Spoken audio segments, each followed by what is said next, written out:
For 30 years, a woman lived a double life. During the day, the perfect mother. At night, someone completely different. Until the truth came out. This story is real, and maybe it's your story too. 1985, a small American town. There's a woman named Sarah. From the outside, she has a perfect life. A loving husband, 2 children, a beautiful home. Every morning she takes the kids to school, spends afternoons doing housework, eats dinner with the family in the evening. But at night, after everyone falls asleep, Sarah transforms into someone else. She quietly leaves the house and lives a completely different life until morning. Different name, different personality, different world. For 30 years, nobody noticed. Carl Jung, the famous psychologist, developed the concept of persona. Persona is our mask in society, the identity we show to the outside world. But Jung also says this: if the difference between the persona and our true self is too great, a person fractures. Sarah experienced exactly this. During the day, she wore the mask of the perfect mother that society expected. At night, she lived her true self. But this can't be sustained. A person can't live like this. Sarah grew up in a small town, a conservative family. Everything had rules. Everything had a right way. Good girls don't do that. What will people think? It doesn't suit our family. She constantly heard these phrases. Sarah had different dreams. She wanted to be free, to travel, to engage with art. But her family didn't accept this. You'll get married, have children, be a good mother, they said. And Sarah accepted it, because she had no other choice. Or so she thought. At 20, she got married to a handsome, kind, successful man. Everyone was so happy. What a beautiful couple, they said. But Sarah felt emptiness inside. Her first child was born. Everyone congratulated her. Now you're a complete mother, they said. Sarah smiled, but inside she hurt. Because Sarah was losing herself. She was no longer Sarah, but John's wife, Emily's mother. She had no identity of her own anymore. And one day, one evening, after everyone fell asleep, Sarah left the house, just to take a walk, to get some air. But while walking, she heard music, a small bar, jazz music coming from inside. Sarah stopped, listened, and on impulse, she walked in. In the bar, nobody knew her. Nobody called her mom. Nobody called her ma'am. Sarah there was just Sarah, herself. And that night, Sarah discovered something. Another life was possible. After that, Sarah started leaving the house every night, after everyone fell asleep, quietly slipping out the door and going to a different world. In the nightlife, Sarah was someone else. Her name was Lisa.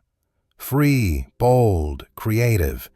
She befriended musicians, went to art events, lived her dreams. During the day, Sarah was still the perfect mother, taking the kids to school, doing housework, going to neighborhood meetings. Nobody noticed anything, because Sarah was a very good actress. 5 years passed, then 10 years, then 20 years. Sarah had become accustomed to this double life. Sarah during the day, Lisa at night. But there was a problem. Sarah no longer knew which one was real. Was her true self Sarah or Lisa? Or were both masks? because during the day she played the Sarah role but wasn't happy. At night, she played the Lisa role and was happy but exhausted, never completely herself. Donald Winnicott, child psychologist, developed the concept of false self. He says, some people create a false self in childhood to please others, and this false self becomes so strong that they forget their true self. Sarah had experienced exactly this. After 30 years, one night, Sarah's daughter Emily sees her leaving the house. Emily is now 28, married, has her own life. But that night she had come to visit her mother, and she sees Sarah leaving through the door. Midnight, wearing makeup, different clothes. Emily is shocked. "Mom, where are you going?" she says. Sarah doesn't know what to say. The secret she kept for 30 years, she can no longer hide. And that night she tells everything. The double life she lived for 30 years, the Lisa identity, the night adventures, all her secrets. Emily listens. First, she's shocked, then angry, then crying. "I didn't know who you were," she says. "Have we been living a lie for 30 years?" Sarah is crying. "No," she says. "I truly love you all, but I must love myself too. And to be myself, I had to go out at night." The following days are very difficult. Her husband finds out. He's shocked.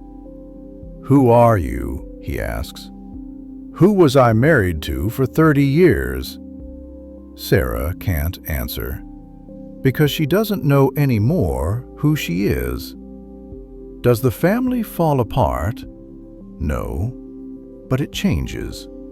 It changes a lot. Sarah no longer lives a secret life, but she starts being her true self. During the day, she acts like Lisa too. She engages with art, listens to music, lives freely. At first, everyone is surprised. Neighbors, friends. "Sarah has changed so much," they say. But Sarah doesn't care anymore, because for 30 years she lived according to others' expectations. Now she's living her own life. Her husband is angry at first. "You deceived me for 30 years, he says. But over time, he understands, because he sees that Sarah is happier now. And a happy Sarah is a better wife, a better mother. Emily is the most affected, because she realizes that she's doing what her mother did. She's also living according to society's expectations. She's also wearing a mask. And one day, Emily asks her mother, "Do you regret it, losing 30 years?" Sarah thinks, then answers, "No, because those 30 years were also my life. Maybe it wasn't ideal, but it was real. And in the end, I found myself." Sarah is 68 years old today. She still lives in that town, but she no longer has a secret life, because she has nothing to hide. She knows who she is now, and she lives it. Maybe you saw yourself in Sarah's story. Maybe you're also wearing a mask. If these stories interested you, don't forget to subscribe to Mind Horizon. Every week we'll tell you real stories, real people, real lives. Remember, life is too short to spend it being someone else.